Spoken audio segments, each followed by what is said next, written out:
Ngayong 2025, tatlong phones ang madalas pag-usapan ng mga gamers. Ang pinakabagong Infinix GT30 Pro, Poco F6 at Poco X7 Pro. Pero alin sa kanila ang pinakasulit para sa hardcore or casual mobile gamers? Sa video na to, iisa-isahin natin ang specs at real-world performance nila. Mula display, chipset, touch response, cooling, battery hanggang sa presyo. Para malaman mo kung alin ang best gaming phone para sa'yo at nang hindi masayang ang pera mo.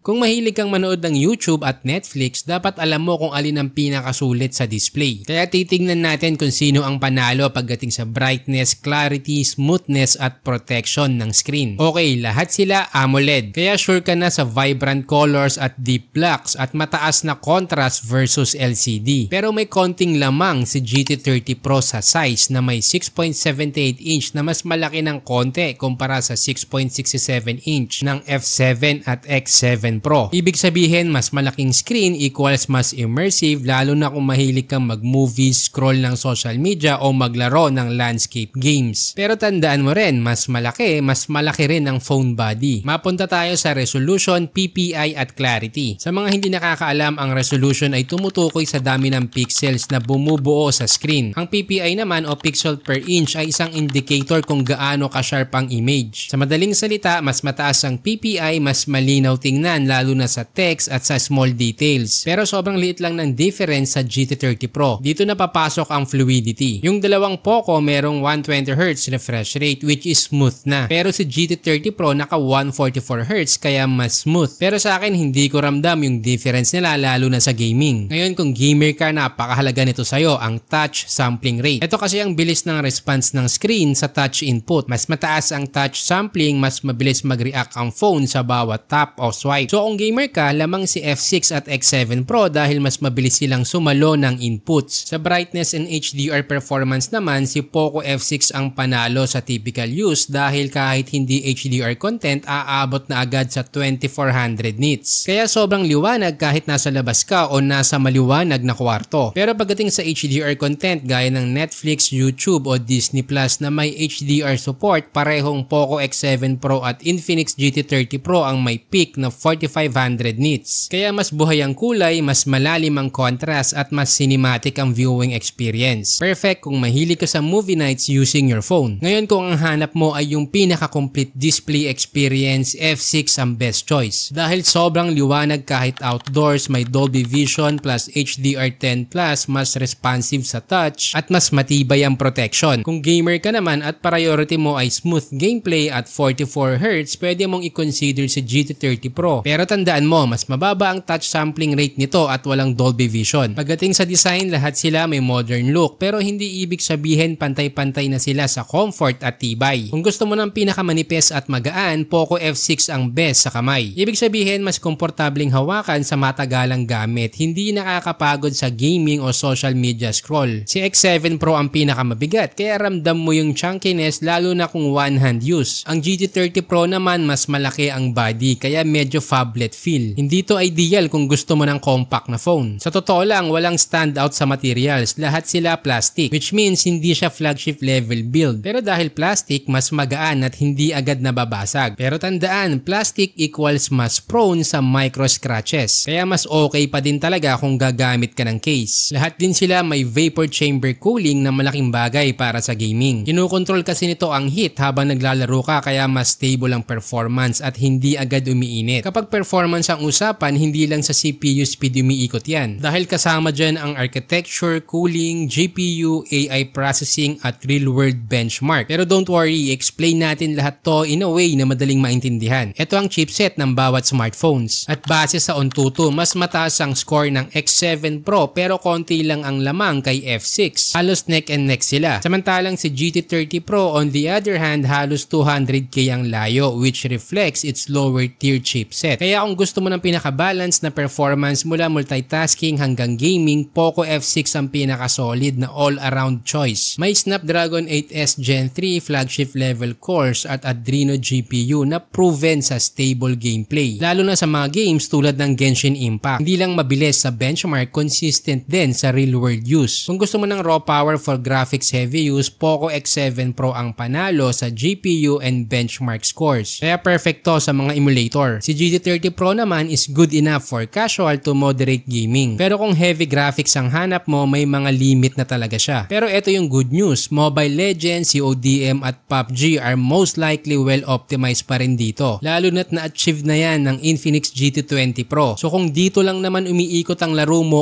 okay pa rin ang GT30 Pro. Lahat naman sila naka 8GB LPDDR5X RAM at 256GB UFS 4.0 storage. Sa madaling salita, mabilis sa multitasking at solid sa loading speed ng games at apps. Wala silang lamang sa memory, pantay-pantay at future-ready lahat pagdating sa RAM at storage performance. Pagdating sa battery, sa capacity, si Poco X7 Pro ang may pinakamalaking 6,000 mAh. Kaya ideal to sa mga heavy users na laging on the go. Sumunod si GT30 Pro na may 5,500 mAh. Then si Poco F6 na standard sa 5,000 mAh. Pero sa bilis ng charging, si Poco F6 at X7 Pro parehong may 90 watts. Halos 35 to 40 minutes full charge na. Si GT30 Pro kahit malaki ng konti yung battery, medyo mabagal sa 45 watts. Pero may twist si GT30 Pro, may 50 watts wireless at reverse wireless charging. Extra features na wala sa Poco. Pagdating sa camera, si F6 at X7 Pro ay may parehong 50 megapixel main gamit ang Sony IMX882 sensor, may optical image stabilization at parehong may ultra-wide lens na 8 megapixel. Malaki din ang sensor size nila kaya sharp at clear ang photos lalo na sa gabi. Plus may 4K at 1080p up to 60 FPS video support. Kaya kung gusto mo ng stable shots at reliable camera quality sa araw o gabi, Poco F6 at X7 Pro ang safe and solid pick. Sa kabilang banda, si Infinix GT30 Pro stand out sa 108 megapixel main cam. Kaya kung trip mo yung super high-res photos, okay si GT30 Pro, pero tandaan mo mas maganda siya for daylight photography lang. Pero kung camera talaga ang priority mo sa ganitong budget, mag-Camon 40 Pro 5G ka na lang. Nasa around 13K lang pero taob yung mga yan dahil siya ang may pinaka-advanced na camera setup. Real talk, lahat sila panalo sa gaming pero iba-ibang strength kaya piliin mo yung tugma sa lifestyle mo. Ito yung verdict natin para sa bawat smartphones. Kung gusto mo ng rare feature na built-in gaming triggers, stand out si Infinix GT30 Pro. Solid to for casual to moderate gaming, may 144Hz refresh rate at meron pang physical shoulder buttons. Mabibili sa presyong 14,529 pesos. Kung hanap mo ay stable gameplay, flagship features at pinakamagaan sa kamay, go for Poco F6. May Snapdragon 8S Gen 3, Dolby Vision display, Adreno GPU at sleek body, sulit sa 14,999 pesos. Kung emulator gaming ang trip mo at gusto mo ng all-out performance, panalo ang Poco X7 Pro. Malakas sa GPU, may highest benchmark sa tatlo at may dual layer vapor cooling. Isang performance beast for 15,499 pesos. By the way, kung isa dito ang ginagamit mong smartphone, paki-comment naman ang experience mo at nilagay ko na rin sa description ang official links kung saan mo to mabibili. Meron din kaming exclusive FB group na smartphone tips kung saan personal ka naming tutulungan pumili ng best smartphone for your budget. Kami na rin ang maghahanap ng legit store at discount para sa'yo. Exclusive to sa mga seryosong online buyers na gustong makatipid at magkaroon ng peace of mind. At kung nakatulong sa'yo ang video na to, sana matulungan mo din kaming ma-reach ang 100k subscribers. Kaya mag-subscribe ka na.